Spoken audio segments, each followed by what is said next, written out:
And we're on. Yo, what's up, everybody? Another night here, another Wednesday night alongside Furious. Probably one of my favorite days of the week. We're just talking. Both of us been kind of busy, getting back into the swing of things, but it's nice to kind of settle in, get back into the regular routine. How you doing, man? Doing good, enjoying the summer. We've got a lot of family stuff going on. Pretty much everyone does. And work amps up for a lot of people that are seasonal. Like a lot of times the summer months are a lot of work anyways. So it gets a little bit tough with the DFS, but diehards like us, we're still going to squeeze in a couple day periods here and there, even if we're taking some time off. So, yeah, pretty excited. We got ourselves a short slate, so you know I like those. Yeah, that gives us plenty of time to talk about the Cubs first of all, and all the other usual nonsense that we get into when we're on the show. But anyway, yeah, you mentioned we've both been kind of busy. DFS has taken a little backseat in terms of like volume for me, and you mentioned the same thing. But we're approaching the All Star break. We're approaching kind of a slower time of the year, kind of after July 4th, for everybody and schedule sakes. So I would assume that past that holiday, things will start to really ramp up for us, kind of here. And hopefully everybody's been playing well in in the brief absence from DFS, at least in terms of volume from me. But hopefully we will get you guys back on track tomorrow if you haven't been. We've got a short slate to talk about. You have anything you want to mention before we kind of get into it, or are you ready to go? No, you were just touching upon it. We should go off base just for a second. We're getting into the DFS wasteland period when we hit the All-Star break, where finding anything to play DFS becomes almost impossible for 5 or 6 days. I don't know, with the World Cup going on, we might have some stuff. I'm degenerate enough that I've somewhat got involved in that at this point. So there might be some things, but it's like last year at this point, I remember prior to All-Star break, I mean, people are resting constantly, similar to NBA style. You don't know. It's like it's right around July 4th. It's not a bad time to ramp down a little bit because, like I was telling you, after All-Star break is when, I mean, we've got half a season in. Now we can look at stats and really start to focus on them. The first half of the season, you're waiting for these stats to appear. So, all right, we've got some downtime around the 4th. Hang out with your family a little bit. Maybe ramp things down, but focus on what happened in the first half of the year. And then our second half, traditionally for me, it's worked out very well. So, yeah, if you guys are thinking of taking a couple days around the 4th here and there, you probably should. DFS amps down a little bit, and it's good for the soul. So, you touched upon it, but I want to drive that home because I went through it last year, but there was a wasteland for three to 5 days, I think, and there was nothing. And it's a good time to just unplug at that point, like refresh your batteries a little bit. Yeah, yeah. One thing you didn't touch on that is basically in terms of I guess real baseball action, but could have some sort of effect in DFS is once we get to this this point in the season where it becomes trade season, which it kind of already is, and as a Cubs fan, it's an exciting time. Just because you think about the guys that are going to be going and what we're kind of going to be getting in return, but it can really change DFS prospects. If you think about a guy like Samardzija on a team where he's going to get a little more run support, or if he's pitching in a better ballpark, like Seattle is linked to him. If he, if Samardzija's pitching in Seattle, that's going to change his, his DFS prospects every time he takes the bump. And the same goes for anybody that might be dealt. Price is awesome at home and was again today against the Bucks. But should he end up somewhere weird where he's got an even better ballpark to pitch from? Who knows? So I guess that's something we keep an eye on, but not a super huge issue, but just something that could change things. No, I like what you touched upon there because like we focus on it. I don't know. I play a lot of NBA, so trade time comes and things are going to change drastically for some players. But baseball might, follow under the radar a little there with just, some of these guys when they get traded, like you're saying, if they've had good home ballpark stats and they're in a whole new ballpark, your first half of the year stats that I'm talking about could definitely be affected at that point. So I think it's a good idea. Unfortunately, the trade scenarios are almost endless. Like there's 4 or 5 teams that are vying for one guy, but once the trades start going through, then you can actually readjust. But yeah, the next couple of weeks, people should be really paying attention to who's moving where, because it could really help you in the second half of the season, knowing that some of these guys have shifted, locations. Right. Well, I guess we wasted enough time. We should probably get into the action. Um, a small slate, as most Thursdays are. It's not too much of a split slate just because there's only 2 day games. Yeah. So the only slate you're probably looking at there is, like a DFS Elite. An option like that would be to, take those first 2 games. Other than that, though, we'll touch on them just to talk about them in case you're playing a full day slate on a certain site. But there's not going to be a whole lot of action across the sites that's going to involve those games. First one I've got on my list is at Minute Maid. It's the Braves. It's the Astros.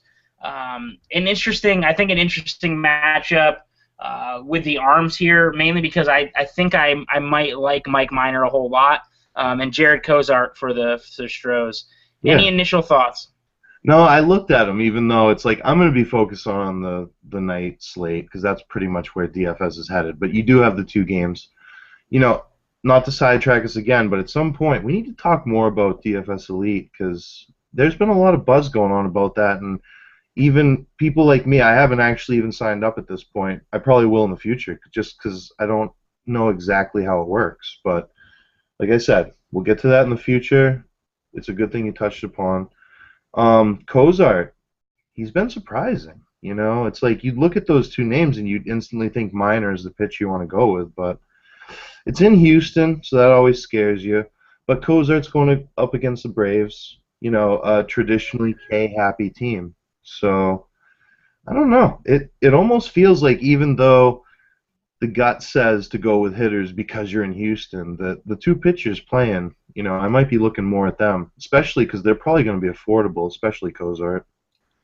Yeah. The thing with Kozar, if you look at the game log, it's been exceptional in terms of efficiency and, kind of pitching. In DFS aspects, I guess his last start he kind of went deep, so that's nice. His last 2, he's gone pretty deep. But in his last, 15 innings, he's got 4 strikeouts. And that's where things kind of take a turn. Even with the price, he's still just with the lack of strikeouts. The 2 before that, he had 8 each. But and we mentioned the Braves being a strikeout happy team. Guys in that lineup that are seemingly a strikeout waiting to happen. But that being said, I still don't know that I can feel safe rostering Kozar, especially in a cash game lineup, even as like a second picture option with the lack of strikeouts, over his last few. Now, on the other end of it, we mentioned guys who, Kozar's been good. What about Mike Minor maybe feeding off some of this Vanderbilt karma? Minor is a guy from Vandy. They're winning right now in Game 3 of the College World Series, the final game here. I know that's not that's not a reason that we should roster him. Maybe a reason we should roster him is that he's facing the Astros, despite them being a team that hits left-handed guys better. It's Minor, kind of on your radar. Just it's a short slate. He's strikeout potential. It's still a young, undisciplined team. He was really good last start. What are you thinking? I'm still taking Minor over Kozart. And I don't imagine that Minor is much higher priced than Kozart. I mean, I don't think it would be a landslide there. So you got to go towards Minor. And the Astros, I don't know. They've been a really tough team for me this year because they show who they really are when they strike out like crazy and put up no runs against crappy pitchers. But then all of a sudden they'll put up 8 or 10 runs. And they're a tough team to predict. So, of the 2, yeah, I lean towards Minor over Kozart, but I don't know. That's some really stuff. I don't think I'd even be touching pitchers in there. And I'm a GPP guy. You mentioned cash-wise you don't want to do it. It's like, even in GPPs, I could take Kozart if he was really cheap, but you're probably going to have to pay a little bit for Minor, and the Stros could show up with their power heavy, tomorrow. Who knows with them? So, yeah, I don't know. I don't have any really conclusive stuff on that one, man. That's tough. Right, right. Yeah, it's not going to be a game that's going to be touched too much because it is one of those first two. And the next one will be kind of the same type thing. It's the Angels, it's Twins. This is a 3:30 start in LA. This is in LA. It's Jared Weaver going for the Angels, kind of the veteran guy who doesn't have the same stuff he used to, but still No. kind of making it work. And Ricky Nolasco, who's garbage, 5.5 ERA. Ricky Nolasco. If you're playing this, you're taking Angels hitters, right? Of course, Nolasco is one of my alarm for stacking. It's like that's. I see Ricky Nolasco. It's like, yep, I'll be taking some Angels. I don't know. Hamilton, Calhoun, those types instantly. Depending on lefty righty matchup too. I haven't actually looked at that on that game. But Weaver I could take as a pitcher too. Depends on his price. He's a real tough guy to. You can't really pay a ton for him. You can't pay top tier. But if you can get him at mid value, then I don't know. I would be taking him and batters basically from this game. Right. Yeah. This is a tough one for me too because I think Weaver's kind of he's an enigma for daily fantasy purposes. Hmm. He's pitched fairly solidly on the season. Strikeouts are down. The velocity's way down from where it used to be. He's not the same pitcher, but he's kind of showing that he can hang around and actually pitch. Not just go out and kind of flame throw or anything like that. It's not really the stuff that's doing it for him. It's kind of his ability to work hitters, work all of his pitches, and get himself ahead of guys and kind of work as efficiently as possible. And it doesn't hurt when you have a guy like Mike Trout kind of roaming around center field to make plays for you and stuff like that. I really don't think he's much of a DFS option. Now, if you're playing for some reason on an early slate where there's only two pitchers for the early games, then I think you automatically have to take Minor and Weaver. I'm Other than that, if you're playing, 100% on board with that. this happens every time, dude. I know it does, man. I'm there. I love it. I don't care. I'll keep talking even Every as you time. deal with it. It's like if you have to pick two pitchers out of four, then I'm probably going Minor and Weaver. And one of the things you touched upon, you didn't even use the buzzword. It's crafty. Guys like Weaver, as they start to get older, they lose the hard stuff they used to have before, so they get a little craftier. And I think that's one of the things that messes with us with some of these guys in their mid-30s that have a resurgence. It's like we've been stacking against them for a year or two. Suddenly we can't. Well, he started getting crafty, and Weaver seems to be like that this year, where he's starting to actually outthink some of the batters with where he's going to throw his stuff. So, but yeah, I think it's kind of clear cut. You'd go with those two if you had to. I mean, choosing two pitchers out of four total, that's a tough slate anyways. So, Yeah, yeah, yeah. It's not gonna be a commonly seen slate, and I'm not sure which sites are even going to be including this at all. But should they be, it's a good thing I guess we mentioned it. Outside of those two games, you give yourself an 8-game night slate, which is a fairly small slate, as compared to the 15 games that we're usually given. So we do have some time to track off should we need to, especially when we get to the Cubs game. But anyway, this first one's not the Cubs. It's the Marlins and Phillies in Citizens Bank Park. No weather concerns there, which is nice because the East Coast has been kind of a wash recently. I think one of my favorite guys on the day on the bump is Cole Hamels against this Marlins team away from Marlins Park against Tom Kohler from Stony Brook. What are your thoughts here? You like Hamels? that just got me a little bit. Kohler. Oh, Kohler. He's terrible. So we have to get off base just for a sec since Red Sox aren't actually on the slate. Tomorrow is the day of pitchers I wish the Red Sox still had with Beckett and Dice K. It's like I was looking at that. I'm like, these guys are terrible, but the state that my Red Sox are in at this point, I think they've probably got a worse percentage than your Cubbies at this point to make the playoffs. So that's my little mini rant as we head into these 7 o'clock games. That Miami-Philly matchup right away, it's like I was all over Hamels. And, tomorrow night's slate, especially on DK, it's a true stars and mid-tier and scrubs. You literally have 4 or 5 guys at each like value, like how much they are. You have the top four: Wainwright, Hamels, Beckett, Fister.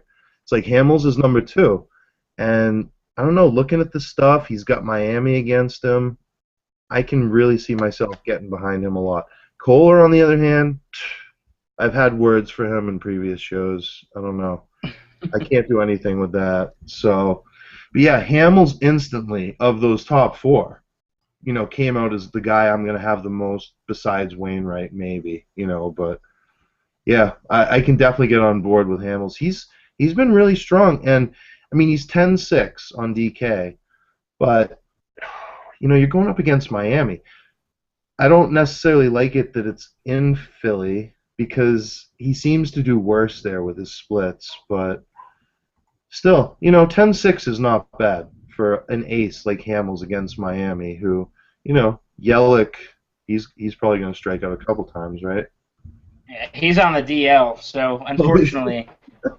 All right, well, there you go. I haven't heard you talk about him for a while, so I wasn't even sure. I know, that's why. Yeah, it's why. He's like my favorite player, outside the Cubbies. I know, that's what I was yeah, you know what? I saw that. You know what? I think. Sorry. No, I was just going to say, it's like Miami hitters I don't take very much of. I do remember seeing that stint, but that's probably why I checked out with him. Is he due back soon? I'm not sure what the timetable is. I'd have to look into it. I just know he's not back right now. As a stalker, that's up to you. You have to be stalking that Twitter and finding these things out. I know. Yeah, your Hamels anyway. Spot on, dude. Yeah, I like Hamels. I like Hamels in this matchup. The obvious guy, should you not want to play Hamels, which I think is ridiculous, is Giancarlo Stanton is unreal and mashes left-handed guys, and is always in play. Always in play. It doesn't matter the opposing pitcher. I think he will be lower percentage owned, thanks to Hamels being on the bump. So GPP guys like yourself, if you want to if you're not rostering Hamels, let's say on a one-pitcher site where you might be going Wainwright instead of Hamels or something like that, I think it would be a nice play to throw in a guy like Giancarlo, who is obviously unbelievable and has the home run potential every single time he steps into the box, against any arm, and even more so against left-handed guys. And I'm not honestly even sure what his numbers against Hamels are in his career, but this is a guy I'm sure that he's faced, probably upwards of 30 times, playing in the NL East like this. But anyway, I think that would be a solid GPP option should you not be rostering Hamels. And, obviously you don't want to have all of your eggs in one basket. You're a GPP guy. You're not going to roster Hamels on every single GPP lineup. So maybe that one that you don't, you throw Giancarlo on. That would be my thoughts. Otherwise, there's not, even though it is Tom Kohler, I'm just not huge on really any Phillies bats. Don Brown's terrible. I guess Utley, there's no power from him at all. He's got 5 homers. He's hitting like 290, but and they're in a good hitter's park, but the lack of kind of any sort of upside really at all just kind of like pushes me off of him. And especially because with the name alone, he comes with a price tag. So yeah. Now, when I looked at that game originally, one of the reasons why I don't know a lot of batters is I was going for mainly pitchers anyways. Even Kohler, as much as I despise him lately, I didn't realize his price tag on DK is $6,800. And his past few games have been all right. He's been getting a little bit better. I don't know. But like you said with the hitter's park, it always makes you a little suspect. But, I mean, he's 4K less than Hamels right there. So from a GPP perspective, I could be taking him. But either way, I glanced at the pitchers and I was like, well, I'll be taking Hamels a bunch. I may take Kohler a bit. And, yeah, Giancarlo. I could throw him on a team with Kohler. Like if I had him matched up, or I had Wainwright as my number 1 pitcher and I was fading Hamels. But, yeah, the bats in this game do not do much for me at all. Yeah. That's why we're going to move on from it rather quickly. And the next game's really not a whole lot of fun to talk about either. It's Dice K and Vance Worley, Mets and Pirates, at PNC Park. No weather concerns again. East Coast looks to be clear as of right now. you're not going to be on either of these pitchers, right? I know PNC Park's pitchers park, and if you look at kind of the numbers, if you're like a game log guy and you look at the numbers, you might be saying, oh, you know what, they haven't pitched too poorly lately. I mean, they haven't numbers wise, but you're not going to be rostering them, are you? Like that. I mean, that takes balls to roster these guys. I don't have those balls, Logie, and I got some pretty huge knockers with that kind of stuff. I'll play just about anybody at certain points, but nope, I won't be taking either pitcher here. Dice K, I mean, what? I don't know what to make of him. I made a comment in the beginning that it's like, well, he's pitching solid, and with the state of my Red Sox as they are lately, it's like even a solid Dice K that has to go to the bathroom a little more than a normal person would probably be better than some of my pitchers. But I really can't. I can't take either pitcher, no matter what, in this situation. And if anything, I'm definitely going to be heading towards the bats, probably against, I don't know, Dice K. Like, I don't know, the Whirly too. Both of them. I mean, both these teams, like the Pirates are a better team than the Mets are, but Yeah. they're not, they're not a, dominant offensive team. The Mets have been somewhat solid every time I've played over the past week. They have been putting up some runs, and some guys that weren't expected were doing some stuff. I think Chris Young, like the Mets do some weird things. So going up against Vance Worley, I mean, Pittsburgh, that's a pitcher's park off the top of my head. So, it's like I'm going to stack against them, but I wouldn't know even which team I would lean towards. It's tough, Yeah. Yeah, this is one of those games that I refer to a lot as kind of like a plug-and-play type game, where if you're mini-stacking a few teams, when there are some mini-stackable teams tomorrow that we will talk about, if you're mini-stacking some teams and you need like one or two guys from somewhere else, I think you look at, a Polanco, or, I mean, McCutcheon's going to cost you, but if you happen to have the salary, he's unreal, and, Dice K shouldn't be a guy that you're worried about pairing McCutcheon against, even though it is a right-handed guy. And then you have some of your other kind of big play GPP type guys like Pedro Alvarez, who can run a ball out of the park. I don't advise using him in cash games, but to throw on maybe a GPP roster or something like that. That's honestly, from the mini stacker perspective there, when you look at a game like that, it's like if I'm choosing 8 batters like on DK, I could go 3-3 and feel completely fine. 3 Mets, 3 Pittsburgh. I usually want them pretty much in succession in the order. That's why the actual starting lineups are pretty vital for something like this with me. I don't necessarily go 1 through 3 in the batting order on both sides. I'd look at a spot where the left-right is a little bit messed up. We've got like 3 lefties in a row against a righty, or those types of things. But this game, I could easily, on one GPP roster, take probably 3 from each team and call it good. Right. Yeah, and the one thing that I will mention, if you should be throwing guys like this from these two teams in your GPP lineups, is that they're going to be super low percentage owned, because they're not teams that are really jumping off the board at anybody, despite the two arms that are kind of middling in mediocrity. So I guess it might be a solid GPP strategy to throw maybe 1 or 2 of these guys in there, and if they do perform, it's really going to work out for you. But there's just not a whole lot to talk about there. I think the next game provides us with a little bit more to talk about, actually a lot more to talk about.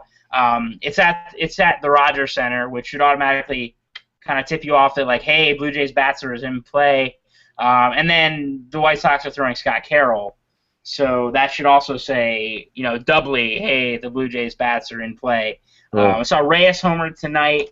I love all when you say Scott Carroll and then you say Rogers Center, and you put them in the same sentence. I fall in love with every Blue Jays bat, every single one that'll be in play. So we just talked about a game where I was talking about how I'd almost be willing to do 6 of the 8 players from 2 teams. This game is going to go across 33 to 50% of my lineups, mini stacks everywhere. Carroll against Happ in Toronto.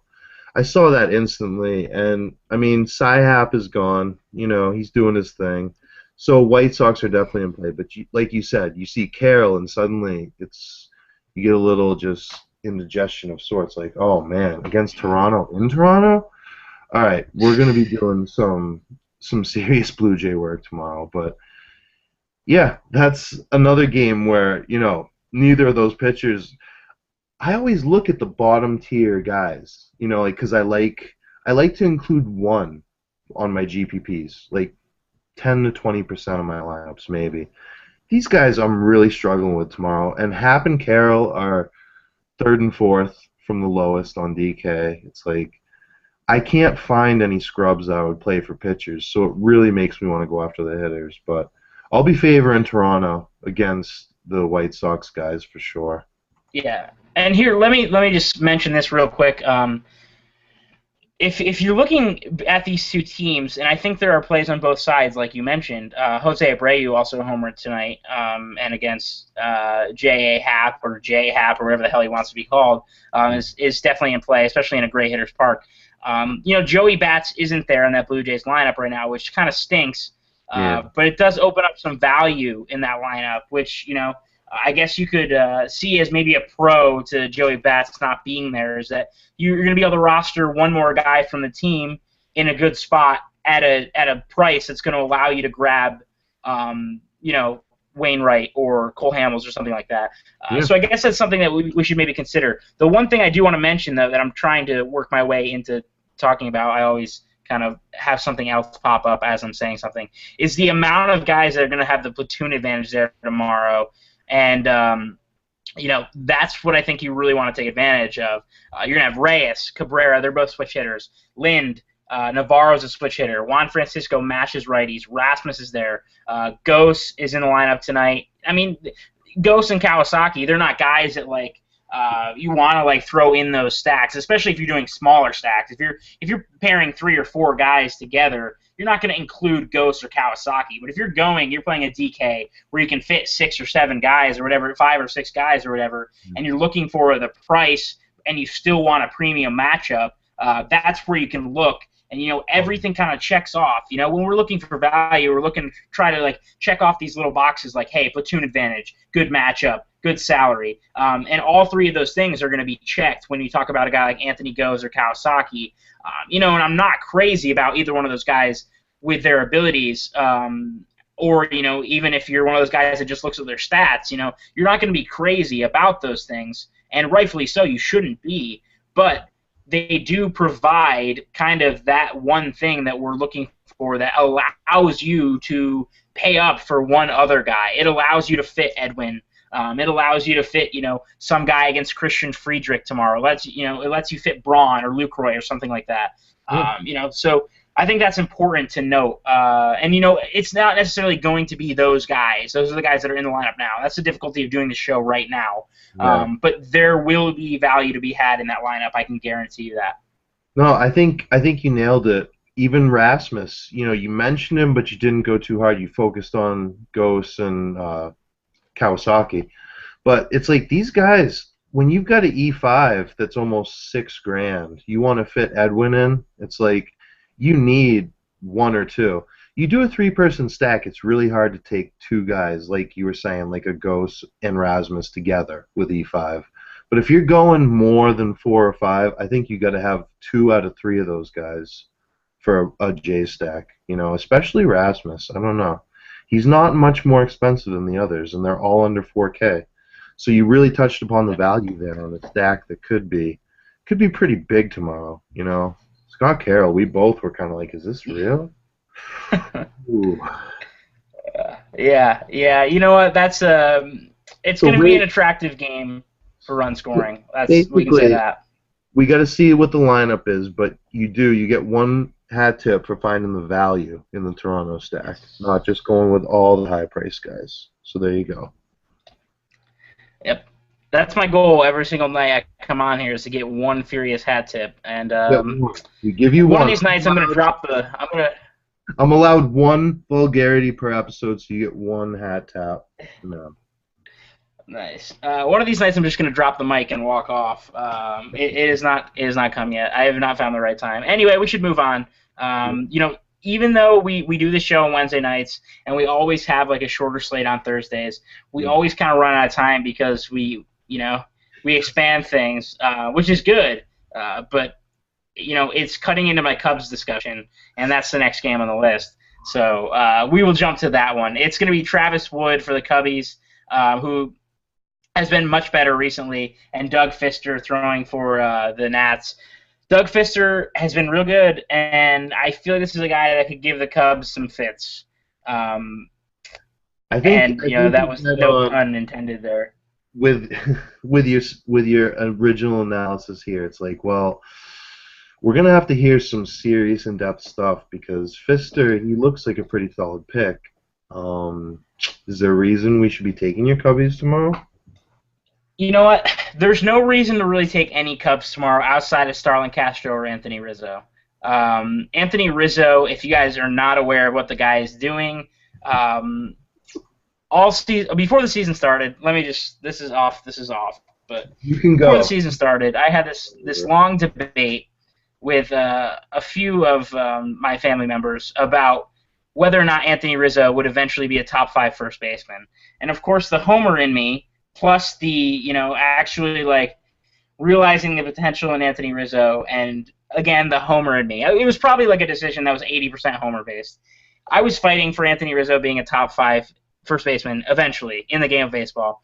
If you kind of break down the numbers this year, you look at what Rizzo's doing, I think you can easily make that case. The guy's not even 25 yet. He's hitting 290, 17 homers, 45 driven in, 45 runs. His walk rate's really good. Kind of everything there just looks really solid, and he should definitely make the All-Star team. I don't have to get too far along on that. I just want to kind of give myself a little hat tip there for recognizing that talent and for Anthony really coming through in the clutch. Anyway, I think he and Starlin Castro are the guys. They are going to be the basis of this lineup for a long, long time until we get Bryant Baez, which will even strengthen it further. Outside of that, I think you have to like Fister, and I think he'll be highly owned because the Cubs, aren't a very stout offense and do strike out quite a bit. On the other end of things, I'm not a huge fan of Travis Wood. I'm not a huge fan of the Nationals lineup, but there are guys there that hit lefties well, like Rendon and Worth, and Zimmerman's back now. So that's my take. Sorry, you got anything there? You pretty much got that one. We'll give you that. We're going to be fading Wood a little bit. We'll be playing some Fister because it's probably a good move against your Cubs tomorrow. But yes, Rizzo is a very good player. You were good to stand up for him. In DFS, he is pretty good money-wise sometimes too. I don't know. He's a sneaky play. So tomorrow, a mini Cub stack of 3, like a Rizzo, Castro, and then fill in the third. Well, I mean, it depends on salary and stuff, but the guys that, GPP-wise that are the real upside guys are guys like Junior Lake. Valbuena's not really a huge upside guy, and he's really cooled off, but, he kind of fits in that. Scherholtz with the platoon advantage, Yep. So that's kind of where you're looking. But I think that's beautiful. It's like my third on the Cubs would be Scherholtz/Lake, who's in the lineup where they're at.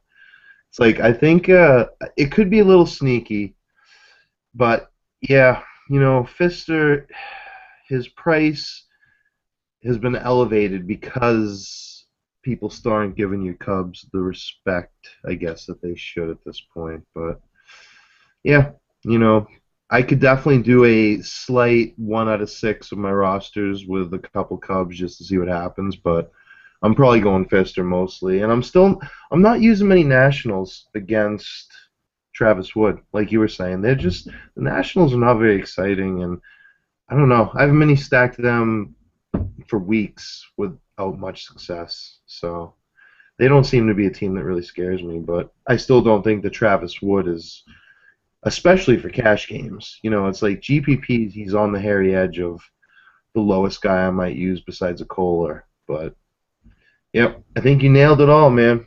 Move on to the next one. Good. And, before I move on, can I just say Jake Arrieta? Chris K gave me crap in the beginning of the year because I just raved and raved and raved about Jake Arrieta. and like all season long before any of this even started. And now look at what Jake Arrieta's doing. Second in the big leagues in ERA. His stuff is incredible. Had a perfect game through 6. And he's thrown like half the amount of innings that other starters have thrown because he came off the disabled list. The guy, if you look at his stuff, you watch his stuff is incredible. He puts it together mentally. He throws strikes, and he's only 28 years old. I hope this is a guy that we build our rotation around because I don't think Shark or Hamill are going to be around. I hope this is a guy that kind of sticks around and makes the Cubs a winner for a long time. Anyway, let's get to the next one before we even chime in on that. Rockies and Brewers at Miller Park. The Brewers are seeing a left-handed guy tomorrow, so that's always kind of raising that red flag that signals, hey, we're going to use Brewers bats. It's going to be Christian Friedrich for the Rockies and Willie Peralta against the Rockies. Man, Willie's got good stuff too. I like what he does on the bump. He's got good numbers, but I'm just not super crazy on him tomorrow. What are your thoughts here? What are you thinking in this game? He could definitely be a GPP play for me because, I was looking into his game log. His last 4, it's nothing to write home about. It's all teens. He hasn't gone lower than 10 or higher than 20 on DK. But he's really low priced at 7,200. And, Colorado, they're out of the home. So we gotta bring him back down to earth again. And Peralta could have a solid day tomorrow. So, if anything, I'm taking Milwaukee bats for sure against Friedrich. I think that's how you say it. Yeah. Yeah, he hasn't scared me one bit so far from what we've seen. As I was looking into stuff, I'm like, no. I mean, I could. I think even. Why? it always ends up happening. No, yeah, of those two, it's like I'm going to be playing Peralta in some lineups. He's 7,200 on DK, and a lot of these guys that are in that range of the mid-range pitcher, they have a negative or 2 negative games in their past 3 or 4 on the game log. Peralta doesn't. He's pretty solid. Colorado might be coming back down to earth. Both these teams have hit an enormous amount of runs over the past week from what I saw with weird stuff, when they were in Colorado. But, yeah, I mean, I'm going to be taking some Milwaukee bats for sure. It depends on – give me those lineups. I really want to see who's batting where. Yeah. I could be taking Is Friedrich left-handed, you said? Yes, he is. Okay, so Scooter Gennett will probably be sitting, right? We're going to have Weeks in there, or isn't that the typical program? See, who knows what it'll be like. I could definitely take Reynolds, though. Reynolds, Lucroy, and Ramirez or something. Probably Segura. He's always affordable, and even on DK, he's around 4. His price it hovers right there, and yeah, that would be one of my top bats for them probably for tomorrow. Yeah, I'm on Brewers righties. That's basically all you have to say. Troy Tulowitzki always kind of in play. Dickerson and Blackman there against Peralta. Otherwise, I'm not going to go too crazy on Rockies. Everything changes when they're not at Coors Field, and you're aware of that, and everybody else is aware of that. So it's kind of one of those things where I'm going to wait and see a little bit what the lineup kind of presents me with. I think Dickerson was in there. I think he was hitting 6th today because Stubbs was hitting 2. And I know that was against a lefty, Marco Gonzalez, making his major league debut. But I'd be interested. I honestly haven't looked too closely. Is Dickerson hitting 2 against right-handed guys, or are you not sure off the top of your head? Off the top of my head, I have no idea. We got to give a little shout out to the gambling gods in the Lou chat. He just completely derailed me. It's probably nothing that could even be said on the air, but wow. So, all right, congratulations, gambling gods. You've sidetracked the chat for a little. So you got to reel me back in at this point, man. That's not. Yeah. Yeah, you know what? I think if I like Dickerson, I like him a lot. I would like him more if he was up a little more. I don't really like him down at 6 as much as I do should he be, kind of in the 2 through 5 spots? And, he's not going to hit 3 because that's Tulo's not moving, and Blackman's locked down the leadoff spot, which is perfectly fine. I'm honestly not sure what they do with that against right-handed guys. I would have to look a little bit closer in, some of the recent games. If Dickerson, if he's in there, I think he's in play, regardless of kind of where he is, as long as he's not hitting 7, 8, 9, because his price doesn't scream 7, 8, 9 because he's been good. But if he's 2 through 5, maybe even 6, then yeah, I think he's in play. His price has crept up, man. He's $5K practically on DK. He's $4,900. Tulowitzki's $5,500. So Dickerson is $500 less than Tulo. It's like he is not the absolute bargain bin baller at this point. No. He's not a bargain at all. That's why I said, he's got to be in a good spot in that order. 6 is it's too far for me to stretch for 4,900. Sorry. Yeah. Sorry. Anyway, let's move on. We got about 15 minutes.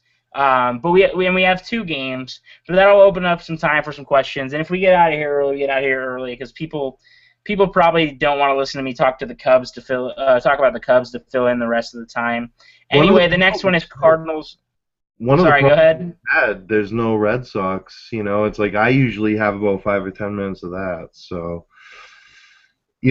I was seeing something today. I think I heard they got their 46th loss. And they didn't do that until the end of July last year.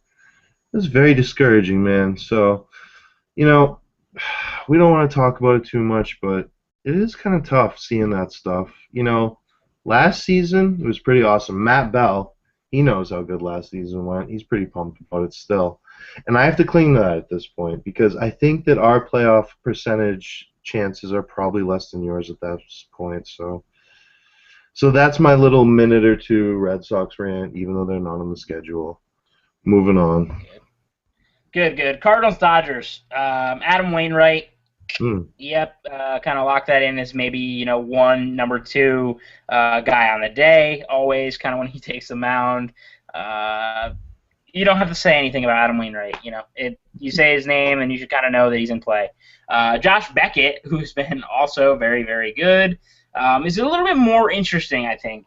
I think he kind of will fly under the radar a little bit because, he's kind of the older guy. His numbers are real good, but he's not been super, super flashy, like strikeout-wise or anything like that. He has the no-hitter, which is awesome. One-upped, I guess, today by Tim Lincecum, who threw one as well. He's been very, very consistent, I guess I should say. Which is the reason I think he is the perfect number 2 candidate for starting pitchers on DraftKings tomorrow. Would you agree?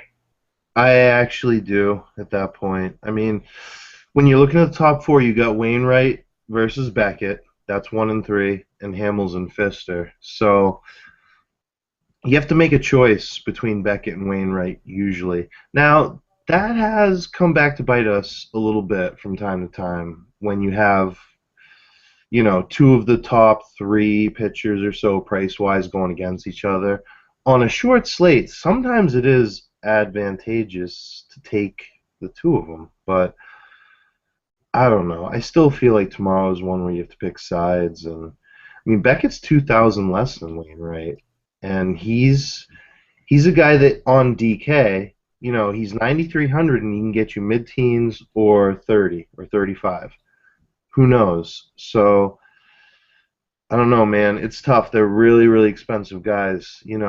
Both of the pitchers in this game are in the top 3. So, but, I don't know. As a Red Sox fan, I'm kind of wishing that Beckett didn't go at this point. He's getting craftier. That word crafty. It's like, there it is. He's gotten a little craftier. Yeah, he slotted into that immortal ring of old pitchers that just kind of can do it still. And Beckett's got a little more velo than some of these other guys. True. But still, he's not the same arm he was. And, actually, it's honestly benefited him in large parts because he's learned to pitch. And I know maybe some guys that aren't super familiar with the game of baseball, there is definitely a difference. Go watch Greg Maddux and then go watch a guy like Yordano Ventura or, just some flamethrower. go watch, and obviously that's probably a terrible comparison because Greg Maddux, everybody knows Greg Maddux is like a Hall of Fame guy. Go watch like Al Leiter pitch or somebody like that. Jamie Moyer or something stupid, guys that could pitch and could stick around. As compared to some of these other guys, there's a huge difference, and it's not just velocity. It's everything they do. It's the pitches they throw and the counts they throw them in that completely changes everything. And isn't a discussion that needs to be had here for DFS purposes. But kudos to Josh Beckett for kind of what he's done this season in terms of performance, especially when everybody kind of didn't think that this was possible from a guy like him. No, we got rid of him. He was garbage here at the Red Sox, and we just kind of tossed him. It's like we had some good years. It is what it is. He doesn't have much left, and he's become the crafty old vet at this point, and he's really resurrected his career. But on the other hand, we got Matt Bell's cards, and we got Fat Adams, Carpenter, Jay. A couple of these guys, 2 or 3, could make a nice mini stack against Beckett. They would be very lowly owned, probably. Wouldn't have a very high percentage, because I think a lot of people will be rolling towards Beckett. So. Right. You know what? Because I like both pitchers, I'm not on any hitters really. I think you should take note of what Matt Adams has done recently. Not a super great hitter's park. The ball doesn't carry a whole lot out there, but take note of that. His price should still be able to grab him at a discount, I guess, for his ability and his potential. On DK, he's 4,200. So, right. It's like, with what he's been doing, he should be closer to 5 right now. It's like 4,200 that's a solid buy on DK for him. Yeah. That's what I got to say on that one, though. No Dodgers hitters against Wainwright. It's just stupid. Don't try to be cute. Last game of the night. It's in San Francisco at AT&T Park. It is the Giants and it is the Reds who will be traveling from Chicago to San Francisco tomorrow for that one. Vogelsong out of Kutztown, a PSAC guy, against the Reds, and Mike Leake, a shoplifter by trade, against the Giants. Mike Leake's been real bad recently. Well, I guess not his last start, but up until his last start was not good. And typically isn't a guy I ever use. What you using him? Are you using Vogelsong? You on hitters? You on kind of just flatlining this game? Both of them I got to fade. I mean, Vogelsong and Leake, neither of them are doing it for me. Vogelsong, 3 out of his last 4, he's gone for under 9 points. Their price tags are very reasonable on DK. I'll give it that. It's like they're 7,500, 7,400. You've got your mid 7,000s for both these guys, but that's exactly where they should be, because this is pretty much GPP territory only, I would think. I mean, Vogelsong going up against Cincinnati, you want to give him a little bit of a bump because it's Cincinnati, but I don't know. Leake is someone that he had one good game, against Toronto, I guess, but right. I haven't seen much from him, so I can't get behind either pitcher. And if anything, I don't know. Giants hitters, as much as I'd want to take them against Leake, they've been letting me down over time, so I don't really know exactly what to do with this game, man. I don't think I can roster either pitcher, even in my GPPs, but rostering the hitters from either side even becomes a little tough for me at that point. Yeah, you know what? I'm not on a whole lot of hitters here. I think, honestly, the hitters would be the Reds for me, which sounds gross. But Bruce swinging a little bit better. He's got the home run potential. Votto's Votto. You don't have to talk about him. Todd Frazier's been sneaky awesome. Yeah. Hamilton has tons of upside. And Devin Mesoraco, do you really have to say anything about that guy, what he's done? When he's hot, he's hot. I mean, I think I saw somebody had home runs in 4 games straight. 5. Yeah, there we go. 5 straight games. Now, the problem that you have, one of the reasons why I back off them instantly is because they're all approaching 5K on DK. Every one of those guys. So even like a Hamilton, who used to be able to grab for 3,500 to grand. It's like he's getting close to 5. Jay Bruce is one of your actual bargains at 4,500. So, but yeah, the Mesoraco. I don't know. That's one of those things that I told you about when, hey, he's got a home run in 2 consecutive games. Maybe you play him the next few games and see what happens. And as he's got 5 in a row, you're sitting pretty. You're pretty pumped about the past 3 games. And you're like, I picked up on that on the second game. I've been riding this streak. It is what it is. So it's kind of funny when you look at that stuff. It's like it's right there. You just got to get on Yeah, you board know what? like that sometimes. My dad's a Reds fan. He plays Mesoraco and Frazier like every single night, and it works out. It's worked out more often than not. Well, But it's just kind of funny. Frazier combo with Mesoraco. That's been Yeah, pretty every good single night, every night. So, but anyway, guys, that actually wraps up all the games. 7 minutes shy of the hour mark. That's not I don't have much else to talk about.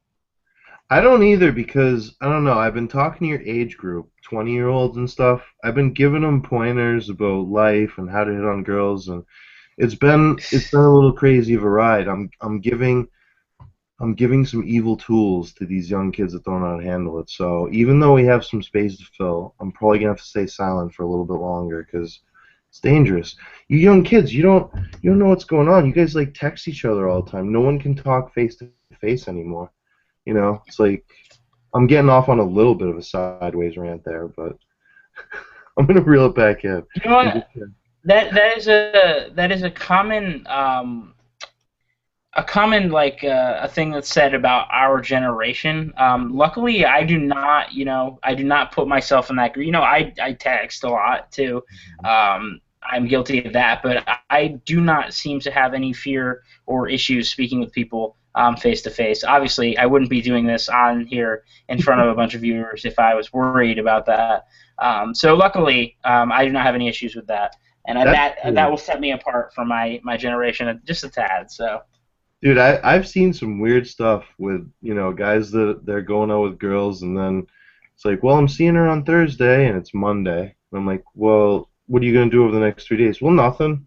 I mean, I'll text a little, but I can't talk on the phone. I can't see her. We got a date Thursday. It's kind of funny stuff, but you also did touch upon something. It's like, if you're willing to do this show, you're above the curve of most of these freaking kids, man, because, I don't know. I start telling them little tricks of the trade, and it's like light bulbs going off over their heads. But then I'm like, are you ready to use this information, young Jedi? I don't think you are. So, yeah. Oh, Yoda. Shout out and a slam to your generation at the same time. Wise Yoda. I actually have a Yoda bobblehead back home. Or back in Pittsburgh, I guess. I am home. Anyway, though, that takes care of all the games. We talked about the Cubs. We talked about the rest of the games. Good luck tomorrow, guys. Nothing else from us here. If you have any questions, you can get at us in chat or on Twitter or something. Our handles are at the bottom of our name tag things on here. Otherwise, you guys will be seeing a show tomorrow night. I'm not exactly sure who that is. But Blue TV will return tomorrow night at 8:30. Anyway, have a good night. Good luck the rest of the way. Good luck tomorrow. Are you trying to chime in there, Brandon? Sorry. I am. I was going to say one more thing. We might have talked about it off the air, but it's like I'm going to be gone for the next 7 to 10 days no matter what. So Logie will be riding solo next Wednesday, if anything. We're going to get towards after the All-Star break. We got to take care of family stuff. We got to do some things over the next week and a half. But so I'll be back. If I'm not gone, I'm always in everyone's thoughts. I'm there with you guys. We're praying for these DFS guys to dong and strike out together. We'll do it. So, yeah, we got some stuff going on over the next few weeks, so good luck, man. If you're riding solo, you always do a hell of a job. So. Yeah, riding solo is a fun segment. Enjoy the 4th, It's man. a fun one. Yeah, same to you, buddy. Have fun if I don't see you until then. So, signing off. Same to you. We will sign off, guys. Good luck tomorrow. Thanks for watching, and we will catch you around next time. See you later, guys.